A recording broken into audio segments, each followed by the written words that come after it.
Amen. Hein? Amen.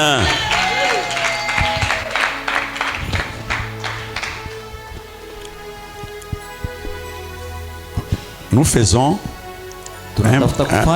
un très petit résumé de tout ce que l'apôtre a dit ici. Amen. Hein? Amen. Nous prenons son premier livre. Le livre qui porte le thème d'aujourd'hui. Il a pris Deutéronome 22:5.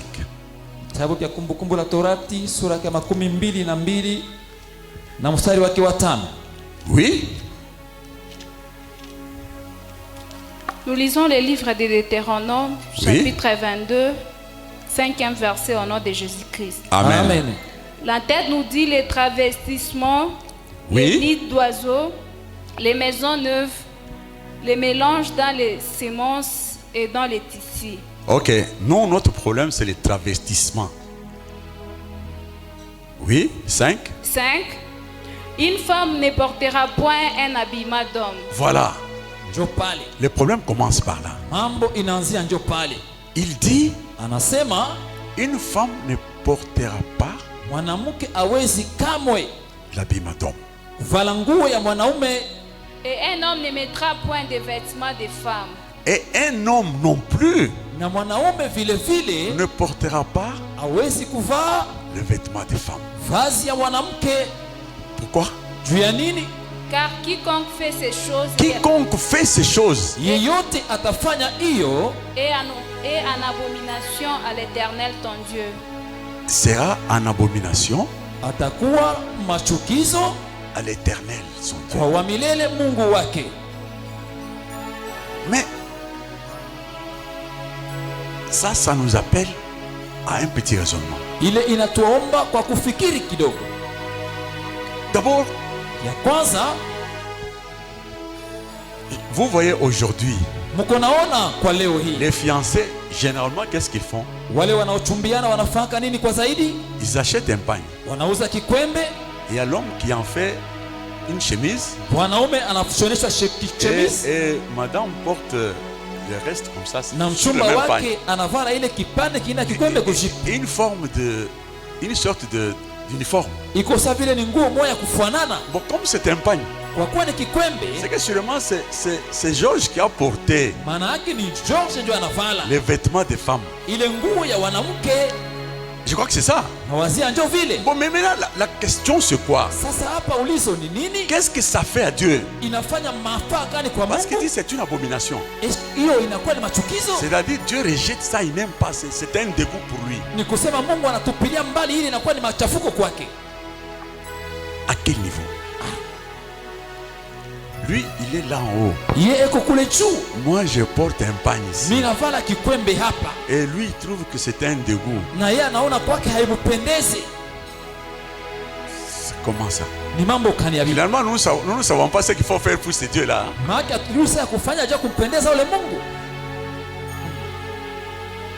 Parce que le problème, c'est lequel?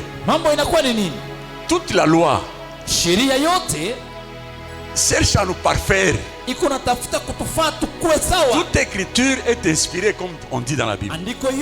Il a pour rôle de faire ceci, c'est là pour rendre un homme de Dieu propre à une bonne action. Mais j'ai cherché à comprendre pendant qu'il prêchait là. Je me dis mais apôtre s'est trompé parce que en quoi est-ce que ces vêtements peuvent me rendre impur ou pur? Ça c'était une grande question. Mais maintenant, il évolue. C'est là où j'ai commencé à avoir un peu d'éclaircie. Il rentre au jardin. Il dit allons d'abord au commencement pour voir comment les choses se présentaient. Alors il a pris Genèse chapitre 2 verset 25. Là Dieu nous dit au commencement l'homme et la femme étaient nus. Mais ils n'en avaient pas honte.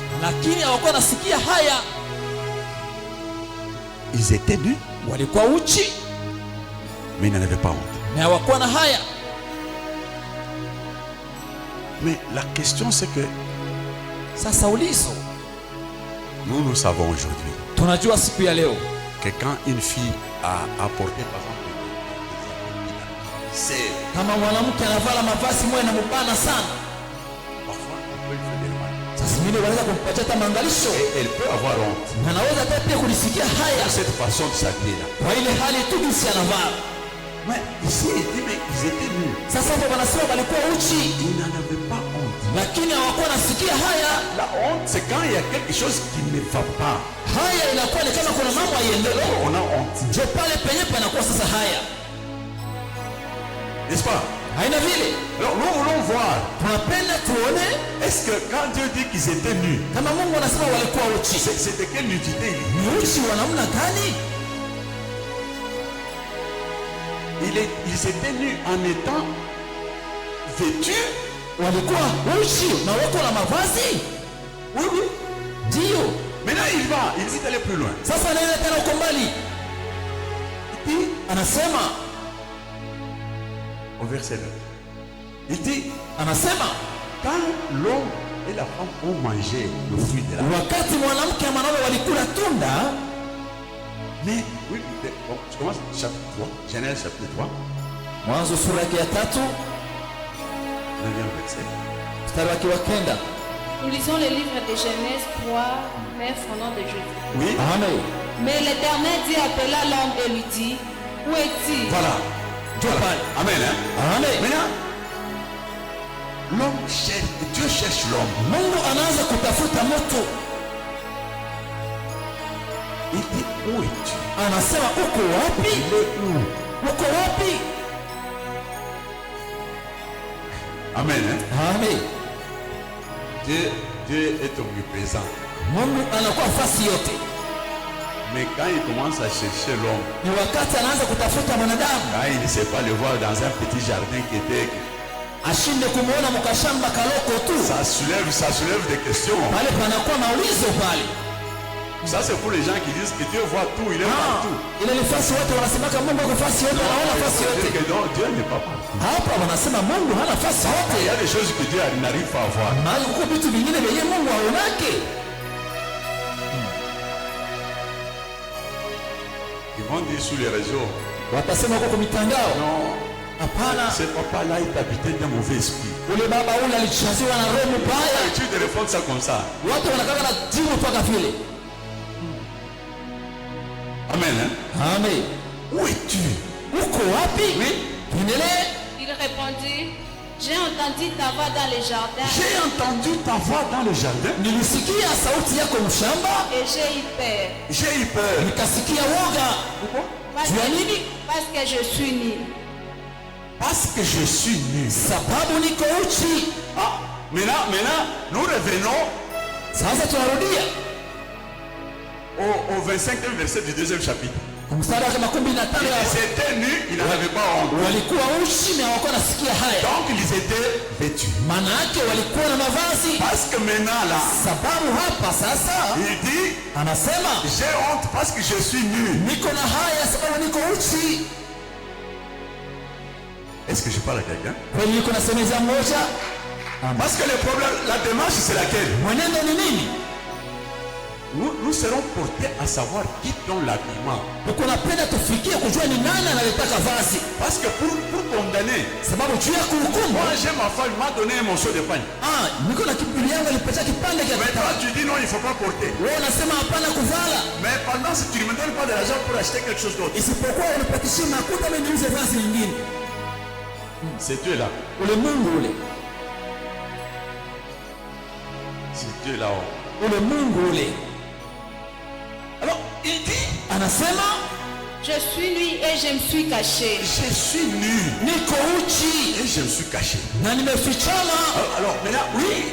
Sasa Et l'Éternel Dieu dit, Maintenant, Dieu lui pose la question. sasa Mungu anamuuliza, qui t'a appris que tu es nu?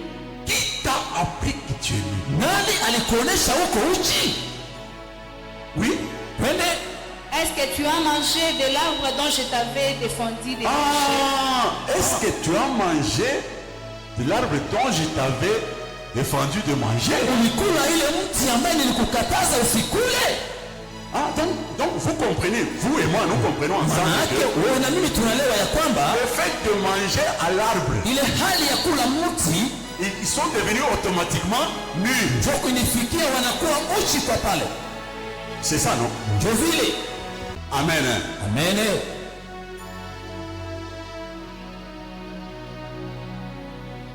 Oui. Et nous sommes sur la bonne voie. Pourquoi? Parce qu'il a même évoqué Jean chapitre 19 verset 23-24. Il a parlé des tuniques sans couture. Il a dit voilà, à la crucifixion, les soldats se sont partagés ses vêtements. Dis un peu. 19, 23, 24. Jean, 19, 23 à 24 au nom de Jésus-Christ. Amen. Amen. Les soldats, après avoir crucifié Jésus, voilà, regarde ce qui va se passer. Après avoir crucifié Jésus, oui, prit ses vêtements et ils en firent 4 parts. Voilà, c'est ça la difficulté. La crucifixion ne doit aboutir qu'à la tunique sans couture. C'est ça la démarche. Mais eux, regarde ce qu'ils font. C'est ce que nous faisons souvent. Donc, ils se sont partagés. Chacun emporte un morceau. C'est ainsi que vous pouvez voir. D'ailleurs, j'allais dire ce qui se passe dehors. Moi, je leur donne la qualité des soldats. Mais je préfère revenir ici.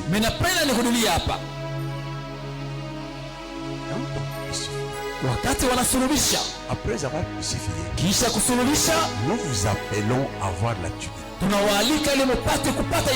sans couture. Chérie, fais ce que tu comprends. Oui, mais le problème aujourd'hui, c'est que les gens prennent même cette tunique sans couture là. Ils déchirent, ils vendent. Toi, tu as besoin de la jambe.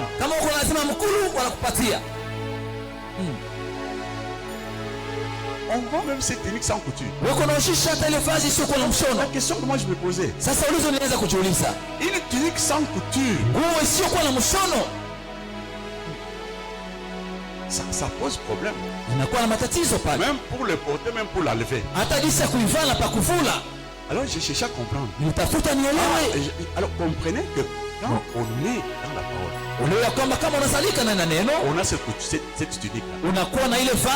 Le problème c'est qu'il faut au fur et à mesure que tu grandis, et la tunique prend les dimensions que tu prends toi. C'est comme ça que ça doit être.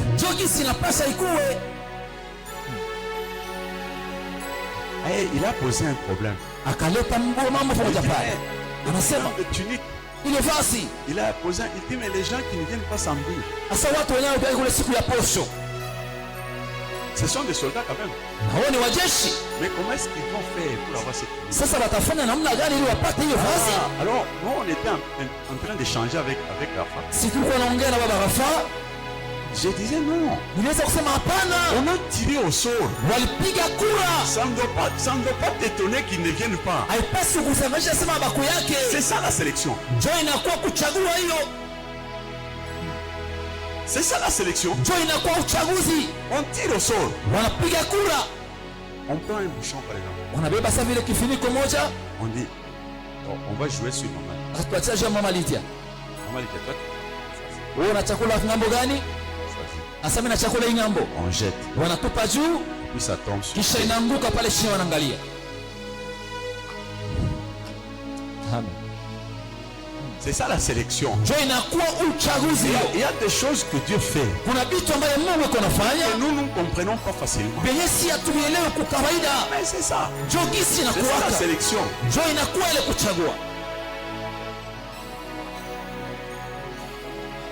Amen. Hein? Amen. Oui. Ndio tuendelee. Une part pour chaque soldat. Ils ont pris chacun une part. Kila mtu alibeba sehemu yake. Ils prirent aussi sa tunique qui était sans couture. Oui.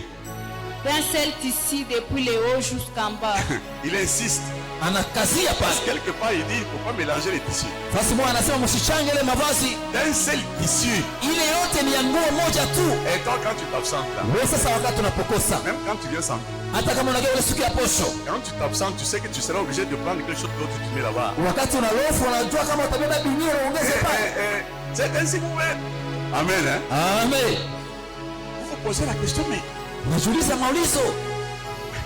Shérif, je ne le reconnais pas. Ndugu Sherifu C'est simujua le morceau de tissu. ile kipande cha ile vazi. Les gens ont l'habitude de prendre des morceaux de tissu d'appliquer sur la tunique. Watu wako na beba vipande vya mavazi ingine wanaiunga kwa ile vazi. Là, ça ne change, ça change, ça ne sera plus tunique. Pale sasa haitaitwa tena hiyo Il faut vazi. lui donner un autre nom. Inabidi kuipatia jina ingine. Tunique avec couture. Inakuwa ni vazi yenye kuwa na mshono. C'était un message très fort Ni ujumbe moja wa nguvu sana qui s'adresse à tout le monde. ambaye inatuelekea sisi wote. Celui qui ne vient pas, il est interpellé. Ule mwenye ashiku yake naye anaombwa, Celui qui vient est également na interpellé. hata ule mwenye anakuyaka na yeye anaombwa vile vile, Parce qu'il y a un risque d'ailleurs pour celui qui vient. sababu kunakuwa hasara kubwa kwa ule mwenye anakuyaka. Il peut venir et à la fin il n'a pas de salaire. Anaweza kuyaka kule mwisho hana na mshahara. Il y a Étienne m'a posé une question hier. Bugochana aliuliza moja jana, Il m'a dit, anasema est-ce que nous, un jour, nous allons parler comme toi? siku moja na sisi tutasemaka sasa vile wako nasema. C'est la question qu'il a posée. Ndio ilikuwa ulizo yenyewe aliuliza. Donc, Maana Amen, yake hein? Il veut mettre une couture à la tunique. anapenda aweke mshono kuile vazi, Il veut sauter. anapenda atambuke. Il y a même des gens qui posent cette même question sous d'autres formes. Na watu wanaulizaka ile ulizo namna nyingine. Tu parles avec lui. Unasema naye À la fin, là, il dit, dis-moi, j'ai une question de curiosité. kwa mwisho sasa niko na ulizo moja tu ya Combien kupata. de temps faut-il pour être comme toi? Inabidi kufanya miaka ngapi ili kuwe sawa vile wewe? Cette question, Ile ulizo les gens l'ont toujours posée. watu wanakuwa kila mara wanauliza. Oui.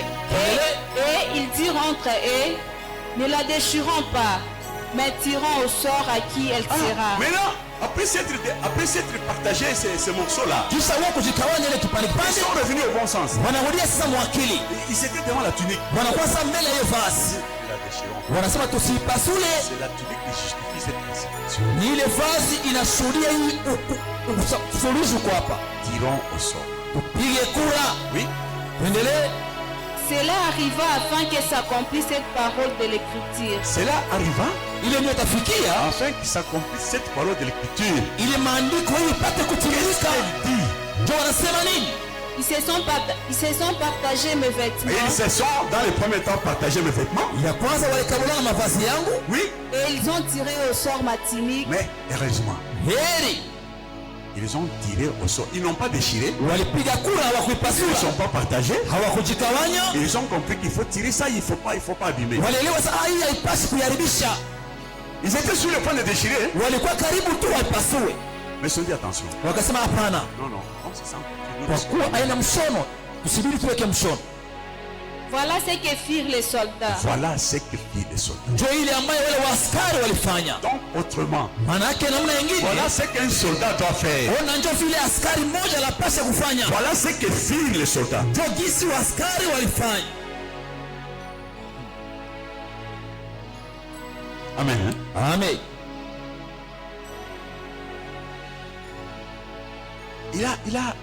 Il a effleuré un passage. Akaleta tena andiko ingine, Parce que nous nous posons la question sababu tunakuwa najiuliza de savoir ya kujua Dieu qui ne nous donne pas de vêtements. Mungu mwe atupatie mavazi.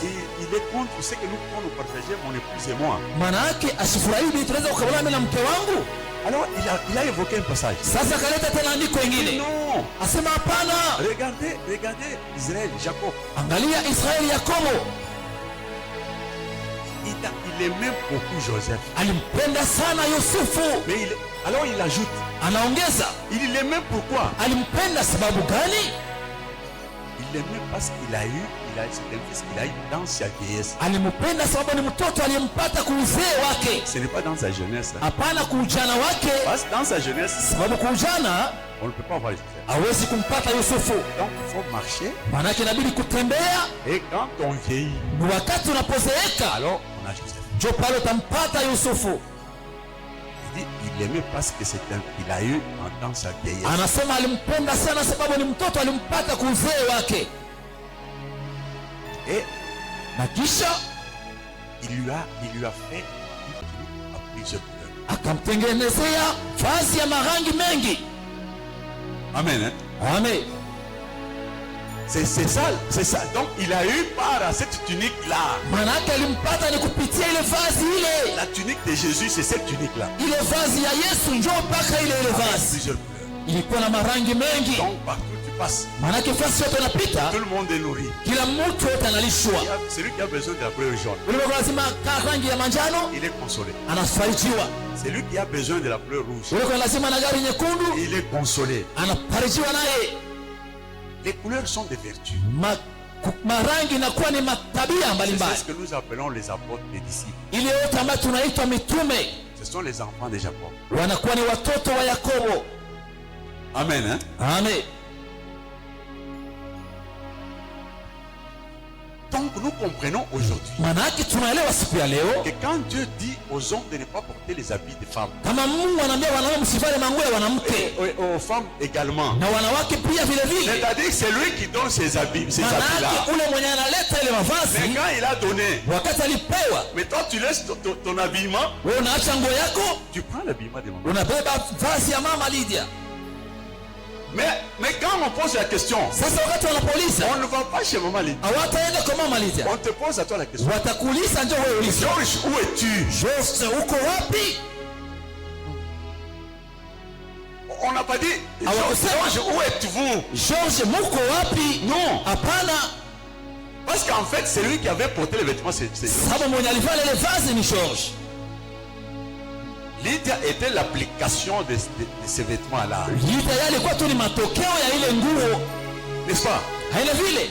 Voilà pourquoi Dieu dit, mais Georges, où es-tu? Ndio kwa maana Biblia inasema George uko wapi? C'est Georges qui commence à s'expliquer. George anaanza kujifasiria. Amen. Amen. Donc, manake kwa kifupi mavazi inatoka kwa Mungu. C'est Dieu. Ni Mungu ndiye analetaka ile vazi. Amen. Amen. C'est dans ce sens-là qu'il dit parfois ndio mwile namna iko nasema que la femme ne doit pas parler. Mwanamke astahili kusema. C'est que il faut que la femme arrive au niveau. Manake inabidi mwanamke afikie mwile hatua d'avoir l'habillement d'homme. Ya kuwa na ile vazi ya wanaume. Et pouvoir parler en tant qu'homme. Na kusema kama vile mwanaume. Amen. Hein? Amen. Mais devenir homme, devenir femme, kukuwa mwanaume kukuwa mwanamke, c'est le problème de Dieu. Ndio inakuwa ni mambo ya Mungu peke. Et Dieu dont on parle, na ule Mungu tuko nasemezea, ce n'est pas toi, tu es chez toi, tu dis non, c'est le problème de Dieu. Aina ule Mungu unabakia kwako unasema ni mambo ya Mungu. Oh, Mungu, j'ai posé la question à quelqu'un, j'ai dit mais comment est-ce que tu arriveras à comprendre tout ce que Dieu dit? Nilianza kumuuliza mtu utafikia kuelewa je mambo yote? Il me dit que ananiambia sema Mungu atanisaidia. Dieu va m'aider. Je dis mais comment? Je dis wewe uko na Bible, Mungu anasaidia bantu basi ukala kwa nyumba hapo. Tu as vu que dans cette Bible Dieu aide quelqu'un mais qui reste seulement chez eux à la maison? Non, ça ne se fait pas.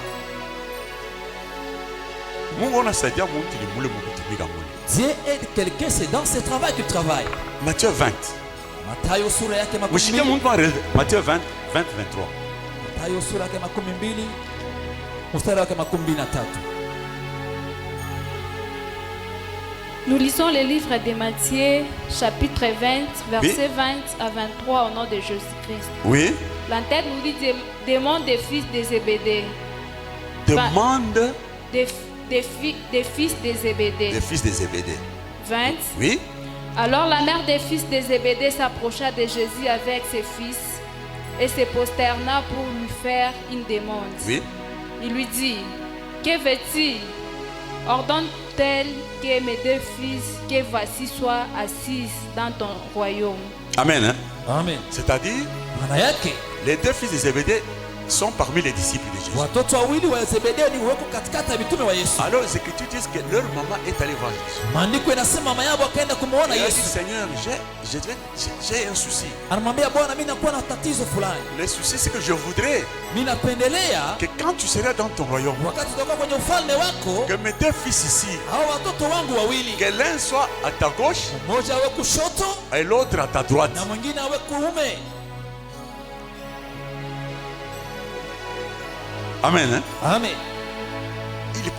La maman posait les problèmes des vêtements. Mama alianza kuleta ni mambo ya vazi. Oui. L'un à ta droite et l'autre à ta gauche. Oui. Jésus répondit, vous ne savez ce que vous demandez. Vous ne savez pas ce que vous demandez. C'est-à-dire quoi? Mais c'est une bonne demande. Mais il dit, vous ne savez pas ce que vous demandez.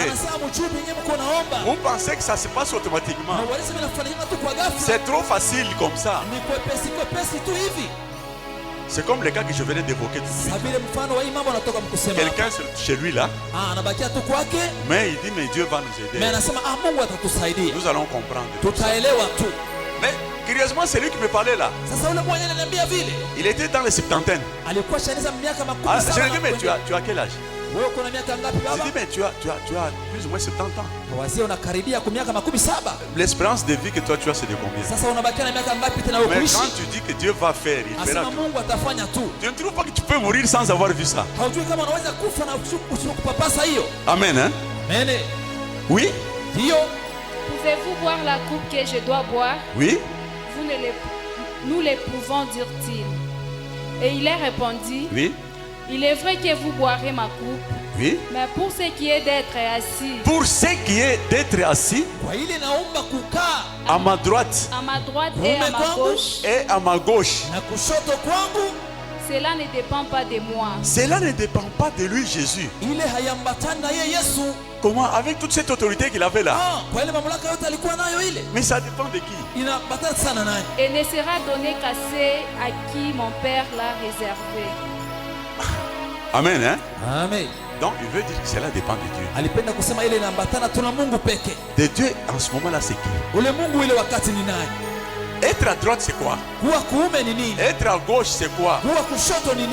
Ça veut dire quelqu'un qui veut être à droite, c'est-à-dire avec une connaissance affirmée. Parce que la droite c'est l'esprit et gauche c'est l'acte qu'on pose. Donc quand on comprend bien la parole, la maman voulait que elle comprend la parole et puis elle pose des actes en rapport avec cette parole là. Ça revient à la question de M. Étienne. Comment est-ce que je peux devenir comme toi? Et cela dépend de Dieu. La façon où tu t'appliques, la façon où tu écoutes la parole de Dieu. Quelqu'un qui écoute la parole de Dieu et qui s'efforce. Il y a des gens parmi nous qui réfléchissent en disant non mais je suis encore en train d'apprendre. Non, ça ne se passe pas comme ça. Donc chaque jour tu dois être en train d'avancer. Tu dois être en train d'avancer. Donc tu te... Mais Amen. Hein? Amen. Je ne veux pas entrer dans les détails. Je risque de frustrer quelques gens. Mais ce que je veux dire, c'est que toi tu n'as pas le temps. Quand vous dites mettre des temps et des circonstances, qu'est-ce que ça veut dire? Donc c'est Dieu. Dieu c'est cette parole qui vient vers toi. Donc quand lui avance, toi tu avances. Amen. Amen. Ce n'est pas la peine que toi tu aies une montre à part. Nous devons avoir l'horloge de Dieu. Quand ça monte à 13h, toi aussi tu as 13h. Quand c'est 14h, tu as 14h. Mais qu'est-ce qui se passe? Sur l'horloge de Dieu, c'est déjà midi.